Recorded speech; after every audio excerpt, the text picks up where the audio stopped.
বিএনপির কেন্দ্রীয় কার্যালয়ে শায়েখের চরমনায় উপস্থিত হয়েছেন। এ সময় তিনি মির্জা ফখরুল ইসলাম আলমগীর সহ বিএনপির কেন্দ্রীয় নেতৃবৃন্দদের সাথে বিভিন্ন বিষয়ে আলাপ আলোচনা করেন, রাজনৈতিক বিষয়ে কথা বলেন এবং বিএনপি নেতাকর্মীদেরকে তিনি আতর হাদিয়া প্রদান করেন। বিশেষ করে মির্জা ফখরুল ইসলাম আলমগীর সাহেবকে তিনি আতর প্রদান করেন এবং মির্জা ফখরুল ইসলাম আলমগীর সাহেব সেটা স্বাচ্ছন্দ্যে গ্রহণ করেন।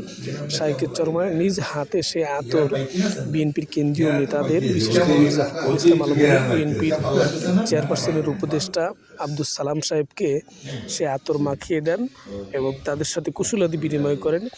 আপনারা জানেন বিএনপির চেয়ারপারসন বেগম খালেদা জিয়া আজকে দুনিয়ার জীবন ত্যাগ করেন, ইন্তেকাল করেন। ইন্না লিল্লাহি ওয়া ইন্না ইলাইহি রাজিউন।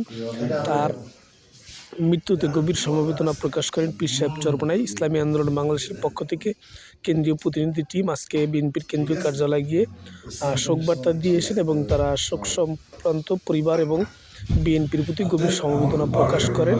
এ সময় শায়েখের চরমনায় বিএনপির কেন্দ্রীয় কার্যালয়ে আপ্যায়ন গ্রহণ করে বিএনপির কেন্দ্রীয় নেতারা তাকে সাদরে গ্রহণ করে এবং অভ্যর্থনা জানান। শায়েখের চরমনায় বিভিন্ন বিষয় নিয়ে বিএনপির কেন্দ্রীয় নেতাদের সাথে খোশ গল্পে মেতে ওঠেন।